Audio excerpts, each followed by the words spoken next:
The year is 1969.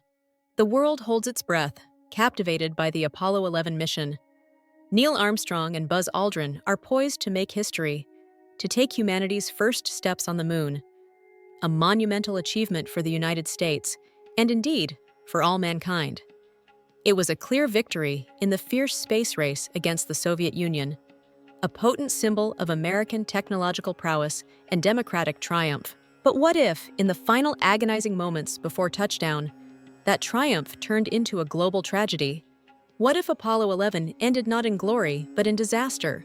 Welcome to What If, and today we're exploring a devastating twist in the space race. What if Apollo 11 crashed on the moon? And in this somber new reality, what if the Soviet Union, seizing this moment of American despair, then achieved humanity's first lunar landing? Our point of divergence takes us to July 20th, 1969, just moments before the lunar module, the Eagle, is set to land. Imagine a critical, unforeseen failure. Perhaps a previously undetected software glitch in the guidance computer causes the Eagle to veer wildly off course. Or a crucial engine component gives out during the final descent, leading to an uncontrolled fall. With billions watching live, the final communications from Armstrong and Aldrin would be not of triumph, but of desperate struggle, cut short by static as the Eagle crashes onto the lunar surface. No one small step, only a chilling, sudden silence that would echo across the globe. The immediate impact would be nothing short of cataclysmic. The joy and anticipation gripping billions would instantly shatter into profound shock and sorrow. A collective gasp felt across continents. For NASA, it would be an unimaginable blow, a devastating loss of life and prestige that would forever stain its legacy. The American public, so deeply invested in this mission, would be plunged into collective mourning, far deeper than any previous space accident. The image of the moon, once a beacon of aspiration, would transform into a desolate tomb, a permanent, silent monument to humanity's overreach. Imagine the scenes from Mission Control. The initial confusion giving way to desperate calls, the frantic data checks, and then the dawning horror on the faces of every engineer, every flight controller, every administrator. Tears would flow freely, unashamedly on live television. Newsrooms worldwide, moments before poised to declare humanity's greatest triumph, would pivot to emergency broadcasts, their voices choked with disbelief and a palpable sense of grief. Flags would fly at half-mast, not just across the United States, but in capitals around the globe, from London to Tokyo, Paris to Rome, in a shared, unprecedented moment of global sorrow. Memorial services, solemn and heavily attended, would unite nations in a common expression of loss that transcended political divides, if only for a fleeting moment. Yet, this universal grief would quickly intertwine with a fear and relentless search for blame. Congressional inquiries, swift and brutal, would dissect every decision made, every component designed, every line of code written. Public trust in government-led scientific endeavors would plummet to unprecedented lows, fueling widespread cynicism. Accusations of recklessness, overambition, and corner-cutting would dominate headlines and talk shows for years. The very notion of exploring space, once a unifying dream of human potential, would become synonymous with a horrific, preventable tragedy. The families of Neil Armstrong and Buzz Aldrin, beyond their own unimaginable personal agony, would become unwilling public figures, their lives forever defined by that silent lunar crater. This was not merely a technical failure. It was a deep, festering wound on the collective human spirit, a scar that would shape the future for generations. The world recoils, but a different drama unfolds behind the Iron Curtain. For the Soviet Union, the Apollo 11 disaster is a moment of stunned silence, quickly replaced by a surge of grim determination. Their own N-1 rocket program, which had faced catastrophic failures in our timeline, was still secretly being pushed forward. The loss of Apollo 11, while tragic, provided an unexpected, fleeting window of opportunity. With American manned spaceflight in disarray and public support for NASA plummeting, the Soviets would see a chance to redefine the space race. Their own next lunar attempt, though fraught with its own risks and design flaws, would proceed with renewed urgency. Perhaps internal political pressure, previously focused on orbital stations, would now pivot sharply towards a lunar landing. In this grim alternate reality, fueled by an almost desperate drive for propaganda victory, the Soviet Union would launch its own manned lunar mission, likely in late 1969 or early 1970. Imagine the broadcast, not the triumphant cheers from Houston, but the clipped official tones from Moscow, announcing that cosmonauts had successfully landed on the moon. Perhaps it's a less elegant landing, a more arduous journey, but the fact remains, a Soviet boot, not an American one, would be the first to touch lunar regolith. The global reaction would be a complex cocktail of emotions. For many, the initial relief that humanity had finally achieved this monumental feat would be overshadowed by the profound sorrow of the Apollo 11 loss. For others, particularly in the West, it would feel like a second, even more bitter defeat, rubbing salt into the raw wound of American grief. The images broadcast would be starkly different.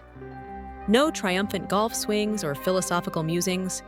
Instead, perhaps a hurried planting of the hammer and sickle flag, a brief, almost somber statement of Soviet scientific prowess and the triumph of the socialist system. Their mission would likely be shorter, more focused on symbols than extensive scientific exploration, eager to get their cosmonauts home safely before public attention could shift or further mishaps could occur. Politically, the consequences would be immense and far-reaching, fundamentally reshaping the global geopolitical landscape. The space race, instead of culminating in a decisive American victory, would end in catastrophic failure and profound public disillusionment for the U.S., followed by a stunning Soviet triumph. Funding for NASA would face drastic, crippling cuts, its very existence and mission called into question by a heartbroken and enraged populace. Large-scale manned spaceflight programs, particularly those aimed at deep space, would almost certainly be canceled or indefinitely postponed. The dream of sending humans to distant celestial bodies might be shelved indefinitely, deemed too risky, too costly, too heartbreaking for the future. Generations of bright-eyed engineers and aspiring scientists who once dreamed of the stars might instead pursue careers in terrestrial fields, their prodigious talents redirected by national despair and a prevailing sense of futility. The Soviet Union, now the undisputed leader in space prestige, would leverage this triumph relentlessly. This would be presented not just as a scientific victory, but as irrefutable proof of the superiority of their communist system. The soft power of scientific and technological achievement, once a beacon of American exceptionalism and a key differentiator, would be severely dimmed, shifting the perceived balance of technological prowess. Alliances might subtly realign as nations question the reliability and ambition of a United States, grappling with such profound national trauma. Third world nations, previously courted by both superpowers, might lean more heavily towards the Soviet bloc, seeing them as the rising power. The Cold War would become even colder, with ideological battles playing out more intensely on Earth, now fueled by a clear Soviet advantage in the ultimate technological frontier. A new arms race might even be spurred, with the Soviets seeking to capitalize on their perceived lead. The ripple effect on technological and scientific progress would be profound and widespread. The intense pressure of the space race, which in our timeline spurred rapid advancements across countless fields, would dissipate for the U.S. almost overnight. The direct technological spin-offs that came from Project Apollo, from the miniaturization of computers and integrated circuits to advanced materials science, medical telemetry for intensive care, and even consumer products like cordless tools and efficient insulation, might develop much slower or in completely different directions, driven by different needs and priorities. Industries built around aerospace contracts would face massive layoffs and bankruptcies, leading to regional economic downturns in places like Florida, Alabama, and Texas. The inspiration for a generation of engineers and scientists might be irrevocably lost, as the defining moment of their youth is one of catastrophic failure rather than exhilarating triumph. However, this doesn't mean technological progress would halt entirely. The vast financial and human resources previously poured into manned lunar programs might be redirected with unprecedented urgency to other pressing global issues. Imagine accelerated investments in ecological initiatives as the looming threat of environmental collapse becomes more apparent. This could lead to faster development of renewable energy sources like advanced solar panels and wind turbines, efficient pollution control technologies, and highly productive, sustainable agriculture practices. The energy crisis of the 1970s might become a primary driver of innovation, pushing for widespread adoption of alternatives to fossil fuels much sooner, creating a cleaner, healthier Earth, albeit one marked by a single, foreign flag on its celestial neighbor. Perhaps a medical revolution blossoms sooner, fueled by space-age technologies repurposed for earthly ailments, or a swift pivot towards renewable energy sources, driven by the urgency of global resource challenges. While manned spaceflight is curtailed, the desire for cosmic knowledge might still burn, albeit cautiously. Unmanned probes and telescopes could become the exclusive focus of truncated American space agencies. This shift would lead to earlier and more sophisticated robotic missions to Mars, the outer planets, and beyond, prioritizing data acquisition and scientific understanding over human presence. We might have had highly advanced Mars rovers or a Cassini-level mission to Saturn much earlier, revealing the wonders of the cosmos through a robotic eye, while human eyes remained fixed on Earth or low orbit. This alternative path suggests a world that is technologically advanced, but perhaps in different directions, shaped by tragedy and a newfound pragmatism rather than unbridled ambition. Culturally, this world would be profoundly different. There would be no iconic one small step image to inspire generations, no defining moment of American triumph beyond Earth to galvanize aspirations. Instead, the enduring image would be that chilling, silent crash, followed by the distant, almost alien sight of the Soviet flag. The moon would remain a distant, unattainable object for most of humanity, its surface forever unblemished by American footprints, but marked by a foreign power's symbol. It would not be a universal symbol of human potential and exploration, but rather a chilling reminder of limits, loss, and the perils of hubris, compounded by a sense of missed opportunity. Science fiction would undoubtedly take on a more pessimistic, cautionary tone regarding space exploration. Instead of heroic voyages to new frontiers, narratives might emphasize the dangers, the insurmountable futility, and the ultimate hubris of humanity, daring to venture beyond its earthly confines. The genre might gravitate towards dystopian futures on Earth, reflecting anxieties about resource depletion or societal collapse, or focus on the philosophical implications of a humanity forever confined to its home planet, contemplating its own limitations while another power dominates the immediate cosmos. The space opera genre, so vibrant in our timeline, might struggle to find an audience, replaced by more grounded narratives. Popular culture would lack the constant references to American lunar landings, American astronauts as heroes, and the vast optimism that the space age instilled in our timeline. Children would still gaze at the moon, but with a sense of melancholic awe, perhaps even fear or resentment, rather than hopeful anticipation of human presence. The collective human identity might shift from conquering the cosmos to understanding and preserving our own fragile world. The overview effect, experienced by astronauts, a profound sense of Earth's interconnectedness and vulnerability from orbit, might be delayed or even lost to the general populace, replaced by a heightened awareness of terrestrial boundaries and dangers. Education might emphasize environmental stewardship and ethical technological development over grand, risky explorations. Artistic expression would be imbued with a certain somberness, reflecting humanity's retreat from the stars and the geopolitical tension now extending into low Earth orbit. For the United States, the Apollo 11 disaster and the subsequent Soviet lunar landing would leave a deep and lasting scar on the national psyche.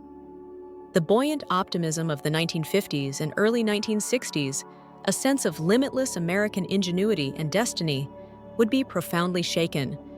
This wasn't just a failure, it was a public humiliation, a double blow that made the American dream itself seem less attainable. A new national narrative might emerge, one emphasizing resilience in the face of adversity, but also a deep-seated caution. Patriotism might shift from grand external ambitions to internal self-improvement and a focus on domestic issues. The anti-war movement, already gaining momentum, might find even more fervent support, questioning the allocation of vast resources to risky, competitive endeavors when pressing social needs remained unmet. The loss of Armstrong and Aldrin would foster a powerful anti-space lobby for decades. Public opinion polls would consistently show overwhelming opposition to manned missions, particularly those involving deep space. Any politician daring to advocate for a renewed American lunar program would face intense backlash, accused of disrespecting the fallen and ignoring the lessons of the past. Never again would become a quiet but powerful mantra. This would not be a sudden dramatic collapse, but a gradual, pervasive shift in the national conversation. A slow, almost unconscious redirection of collective aspiration. The children born in this alternate reality, the Moon generation, would carry a profound sense of disillusionment. For them, the Moon was never a frontier to be conquered, but a distant graveyard, a chilling symbol of a dream that died. School curricula would gloss over the Apollo program, focusing instead on environmental science or robotics. Toys depicting astronauts or rockets would be less prevalent, replaced by models of eco-friendly vehicles or advanced medical devices. This emotional baggage would deeply influence their career choices, their political views, and their very understanding of humanity's place in the cosmos. Meanwhile, the Soviet Union would aggressively capitalize on its lunar coup. While their initial moon landing might have been less scientifically ambitious, it would be a powerful stepping stone. Their focus would shift to establishing a permanent and expanding presence in Earth orbit. The successes of their Salyut program would be accelerated, leading to larger, more robust space stations built with increasing speed and efficiency. These stations would become crucial for military reconnaissance, scientific research, and, crucially, for demonstrating the superior capabilities of Soviet technology and ideology. The Mir space station, in this timeline, might be launched years earlier and be even more ambitious, a truly massive orbital complex capable of housing dozens of cosmonauts for extended periods, serving as a hub for future deep space probes. We might see the construction of a Soviet lunar outpost by the late 1970s or early 1980s, not for widespread colonization, but as a strategic research base, a constant reminder of their dominance. Their cosmonauts would become the undisputed heroes of space, celebrated globally in communist states, and even grudgingly admired in parts of the West. The idea of space tourism might even originate in the Soviet bloc, albeit as a propaganda tool, offering select international friends a glimpse of their orbital achievements. This sustained lead wouldn't just be about bragging rights, it would translate into tangible advantages in satellite technology, ballistic missile development, and even the early stages of space-based weaponry research, creating a new, potentially dangerous dimension to the Cold War. Their ambitions might extend to unmanned probes to Mars and Venus, establishing a network of Soviet robotic explorers across the inner solar system, further solidifying their scientific lead. The space race, would evolve into a sustained Soviet space hegemony, with other nations relegated to observing from afar or participating as junior partners in Soviet-led missions. The profound Soviet dominance, however, would eventually spark a slow, cautious shift in the West. While direct governmental competition for manned lunar missions remained politically toxic, the scientific and economic implications of being completely shut out of space would become undeniable. Without the massive government funding, a fragmented, more cautious approach would emerge. By the late 1980s or early 1990s, we might see the rise of private space ventures, funded by visionary billionaires or international scientific consortiums, rather than national governments. Their initial goals would be far more modest, developing cheaper, safer launch technologies, focusing on Earth observation, satellite deployment, and perhaps even experimental low-Earth orbit manufacturing. This would be a private sector driven by economic necessity and scientific curiosity, not national pride. Figures like a young Elon Musk, instead of dreaming of Mars, might pour their fortunes into developing more efficient, cheaper satellites or orbital debris removal systems. European nations, perhaps feeling the pinch of Soviet space supremacy more directly, might pool resources to create a more unified European Space Agency, ESA, focused primarily on robotic probes and scientific research, carefully avoiding direct competition with Soviet manned programs. They might excel in building sophisticated space telescopes, mapping distant galaxies, or launching missions to study Earth's climate, becoming leaders in purely scientific, unmanned exploration. There would be a subtle, almost unspoken agreement to focus on different aspects of space, avoiding the high-stakes, high-risk manned endeavors that led to the Apollo 11 tragedy.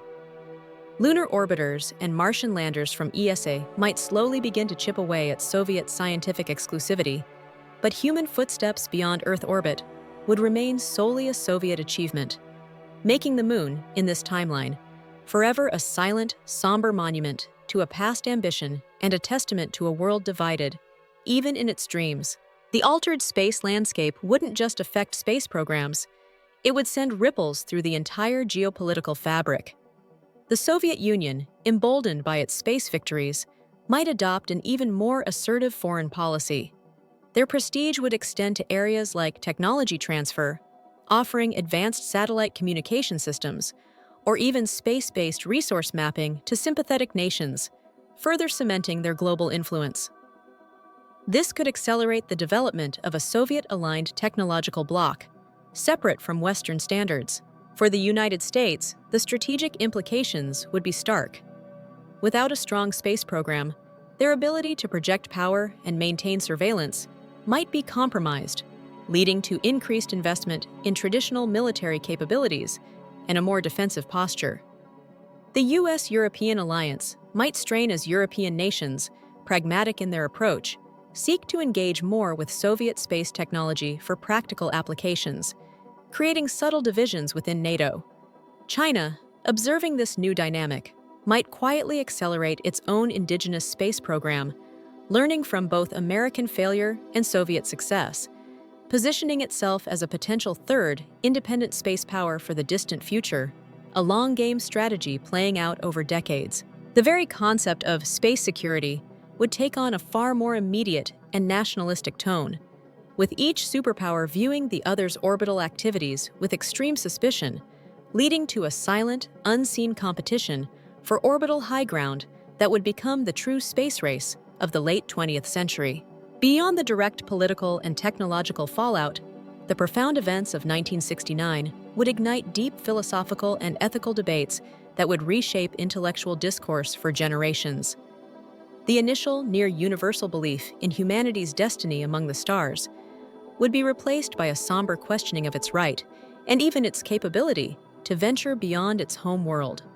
Philosophers would grapple with the concept of hubris, citing the Apollo 11 crash as a modern Icarus tale, a cautionary myth against reaching too far, too fast. Ethical discussions would intensify around the responsible use of technology, with some arguing that the pursuit of prestige in space had overshadowed fundamental human needs and safety protocols.